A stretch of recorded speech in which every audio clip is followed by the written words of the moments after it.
bonjour. Nous avons le plaisir donc d'accueillir Marie-Paule Martin-Blacher, directrice de l'école de protection de l'enfance, auteure d'un rapport sur les besoins fondamentaux de l'enfant en protection de l'enfance remis en février 2017 à Laurence Rossignol, ministre des Familles, de l'Enfance et des Droits des Femmes et ancienne directrice générale du GIP Enfance en danger. Marie-Paule Martin-Blacher, bonjour. Bonjour. Donc vous avez évoqué dans votre rapport les besoins de l'enfant. Comment est-ce qu'on appréhende les besoins de l'enfant et notamment les besoins de l'enfant dans le champ de la protection de l'enfance? Alors, pour ce qui nous concerne en tout cas, l'option que nous avons retenue et qui était un peu la commande publique de la ministre, nous avons abordé la question des besoins de l'enfant sous un angle des besoins universels, fondamentaux pour tout enfant, c'est-à-dire finalement autour de la question de quels sont les besoins de l'enfant pour qu'il puisse grandir, s'autonomiser et devenir une personne à part entière, un individu et un citoyen pour demain. Et donc, dans le champ de la protection de l'enfance, est-ce que vous avez identifié des besoins particuliers ?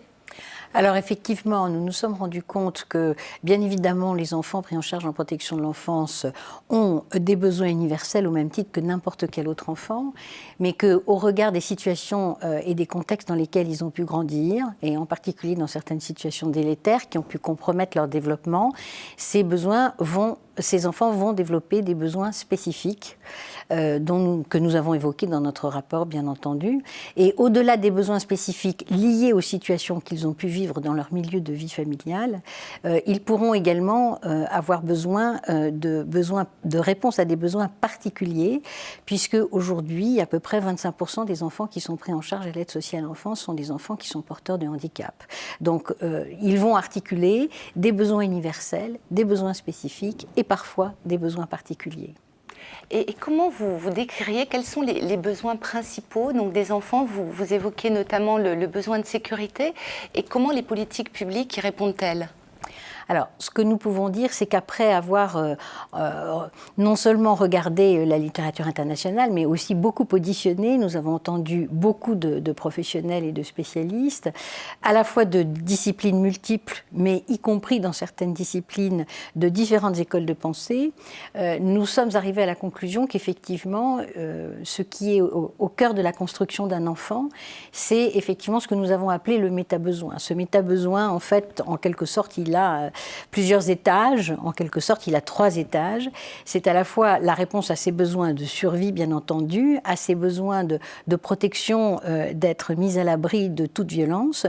Et puis, c'est aussi un besoin de pouvoir avoir instauré avec un adulte de référence des relations affectives suffisamment durables, suffisamment stables, suffisamment pérennes pour qu'il puisse se constituer ce qu'on appelle un noyau dur interne suffisamment sécure, et que c'est à partir de la constitution de ce noyau sécure interne qu'il va pouvoir s'autoriser à s'ouvrir sur l'extérieur, s'ouvrir sur le monde, explorer le monde et découvrir l'altérité, le rapport à l'autre. Et bien évidemment, tout ça, ce sont les prémices de sa future socialisation. D'accord. Et quels enseignements est-il possible donc, de tirer de tout ce que vous venez de nous dire pour les pratiques professionnelles et collectives des professionnels ? Alors évidemment, dans notre rapport, non seulement nous avons fait état d'un certain nombre de références théoriques et conceptuelles majeures, mais aussi de pratiques professionnelles. Et il nous semble qu'à travers cela, l'objectif, c'est qu'aujourd'hui, nous disposons d'un corpus de connaissances homogènes qu'il conviendrait que, évidemment, les professionnels s'approprient, que les institutions s'approprient, et qui sont, j'ai envie de dire, le corpus de référence sur lequel va se bâtir les pratiques, en particulier les organisations et les pratiques professionnelles. Et en ce qui concerne les pratiques professionnelles, bien entendu, ce corpus de connaissances, il vaut de façon transversale, c'est-à-dire qu'il est susceptible de pouvoir être approprié par plusieurs corps de métier, et que, bien entendu, cela va faciliter la possibilité du travail pluridisciplinaire et pluri-institutionnel. Car aujourd'hui, on sait par les travaux, les études, les recherches, qu'après appréhender la situation d'un enfant dans le cadre de la protection de l'enfance, ce n'est pas simplement garantir sa protection, mais c'est aussi prendre en compte toutes ces dimensions, ce qu'on appelle l'approche holistique de l'enfant, c'est-à-dire qu'il va falloir aussi s'intéresser à sa santé, à sa scolarité, à sa socialisation, à ses activités de loisirs et culturelles, bref, et ensuite évidemment à sa formation professionnelle pour une insertion sociale qui soit effectivement celle d'un citoyen responsable. Et donc, vous pouvez nous rappeler, donc, la protection de l'enfance, c'est jusque l'âge de 18 ans ou ça peut aller aussi au-delà? Vous évoquez les questions de formation professionnelle. La protection de l'enfance, son cœur de métier en quelque sorte, c'est la prise en charge des mineurs, donc oui. Au titre de la définition de la Convention internationale des droits de l'enfant, c'est-à-dire effectivement jusqu'à 18 ans. Mais il est possible, c'est prévu juridiquement dans le Code de l'action sociale et des familles, que les enfants puissent bénéficier entre 18 et 21 ans, donc les jeunes adultes, puissent bénéficier de ce qu'on appelle un contrat jeune majeur pour pouvoir terminer une scolarité ou une formation professionnelle, pour pouvoir éventuellement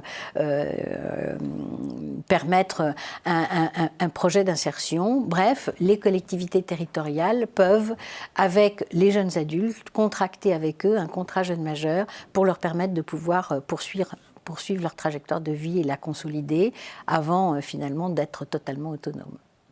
Et vous l'avez souligné tout à l'heure, beaucoup d'enfants sont atteints de handicap, souffrent d'un handicap dans le champ de la protection de l'enfance. Comment vous expliquez cette prévalence très élevée? C'est 25%, c'est bien cela? Alors, l'expliquer, pour le moment, on peut faire quelques hypothèses. Oui, oui. Hein. Bon.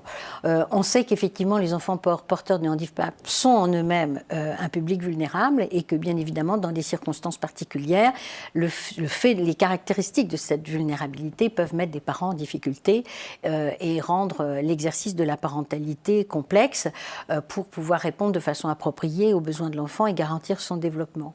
Mais on s'interroge aussi, effectivement, sur probablement une proportion de ces enfants qui ont peut-être acquis des handicaps au décours de leur parcours de vie parce qu'ils se sont retrouvés dans des circonstances qui ont été délétères à leur développement et qui ont pu entraver leur développement et que finalement ces difficultés qu'ils ont pu rencontrer ont pu entraver certains champs de leur développement et que ce handicap est probablement un handicap plutôt acquis plutôt qu'un handicap structurel.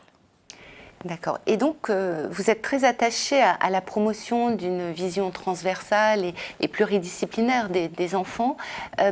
Est-ce que vous pouvez nous expliquer pourquoi, quels sont un petit peu les enjeux justement d'associer un maximum de professionnels et d'acteurs ? Alors d'abord parce que prendre en charge en éducation un enfant, c'est une lourde responsabilité, mais c'est aussi parce que dans la plupart des cas, ces enfants ont besoin d'avoir un étayage dans différentes dimensions et que donc il va falloir pouvoir mettre autour de la table les acteurs qui sont concernés par l'intervention auprès de ces enfants et leur permettre évidemment de pouvoir se coordonner les uns avec les autres. Et aujourd'hui, on se rend compte à quel point l'appréhension d'une situation qui en plus doit pouvoir s'inscrire dans une temporalité. Donc, il faut anticiper le court terme, le moyen terme et le long terme.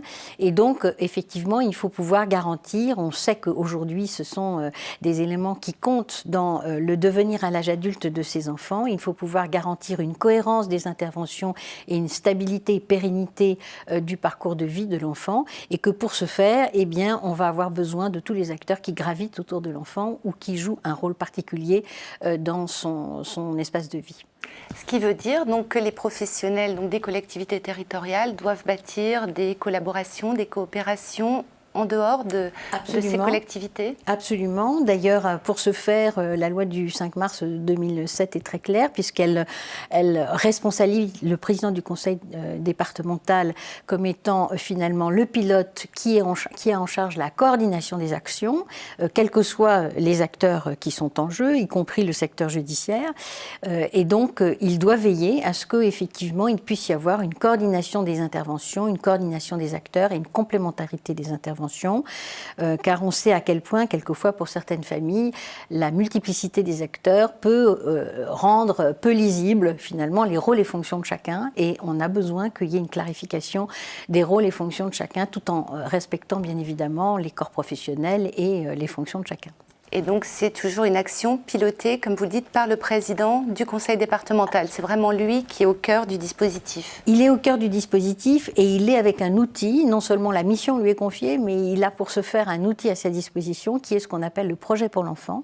C'est-à-dire, il est responsable que ce projet pour l'enfant puisse construire d'une certaine façon, qui est un projet un peu matriciel, on va dire. C'est le projet qui va poser un peu la commande publique, c'est-à-dire expliciter quelle est la problématique de la situation, quelles sont les difficultés auxquelles on est confronté, quels sont les objectifs qu'on se donne, avec quels moyens et avec quels acteurs.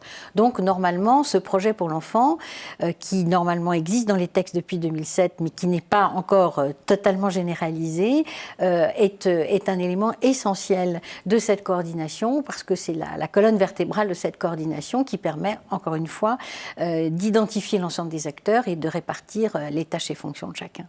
Et ce projet pour l'enfant donc, est bâti par les équipes sociales?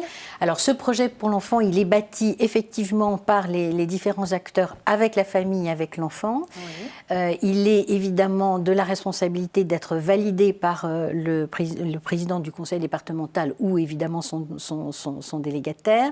Et il est soumis, en tout cas il est visé par les parents et il est porté à la connaissance de l'enfant. Donc l'idée c'est que ce projet pour l'enfant non seulement s'inscrivent dans la coordination des acteurs, mais que, en fait, sa co-construction puisse s'élaborer, y compris en impliquant les familles et en impliquant l'enfant lui-même. D'accord. Et justement, est-ce que vous pouvez nous dire quelques mots du rôle des familles donc dans ce parcours de l'enfant en protection de l'enfance? Est-ce qu'elle est régulièrement associée aux décisions ou comment les travailleurs sociaux travaillent avec les familles? Alors normalement, bien évidemment, nous parlons de mineurs. Et oui. Nous parlons de mineurs dont, dans la très grande majorité des cas, les parents sont toujours détenteurs de l'autorité parentale. Une fois sur deux, pour ce qui concerne les bénéficiaires des mesures de protection de l'enfance, ces enfants ne vivent pas dans la résidence des parents, ils vivent à l'extérieur de la famille. Et donc, effectivement, les attributs de l'autorité parentale qui concernent ce qu'on appelle la garde de l'enfant sont effectivement délégués à la collectivité territoriale au président du conseil départemental dans la très grande majorité des cas. Pour autant, le reste des attributs de l'autorité parentale reviennent aux parents. Et donc, effectivement, si l'objectif c'est de faire en sorte d'appréhender la situation pour savoir si un retour de l'enfant est possible dans sa famille après une mesure de placement, par exemple, on a tout intérêt à effectivement essayer un travail de collaboration avec les parents pour réguler en tout cas les difficultés qui sont à l'origine de la décision de la mise à l'écart de l'enfant de son milieu de vie. Après, bien évidemment, les circonstances sont variables selon chaque situation. On aura des parents qui pourront s'inscrire dans une dynamique de travail et de collaboration et qui pourront progresser avec les étayages nécessaires pour que finalement la situation puisse se résoudre et que finalement un retour soit possible. On a à l'autre extrême des situations où malheureusement on a des familles qui sont dans non seulement le déni des difficultés, mais aussi dans le refus des décisions qui sont prises et dans le refus de collaboration. Et évidemment, on devra tenter, mais effectivement, nul n'est tenu à l'impossible si effectivement il n'est pas possible d'obtenir leur adhésion au travail. On sait que ce sera une grande difficulté pour envisager les perspectives de retour de l'enfant dans son milieu de vie. Marie-Paule Martin-Blaché, merci beaucoup d'avoir partagé votre expertise avec nous. Merci à vous.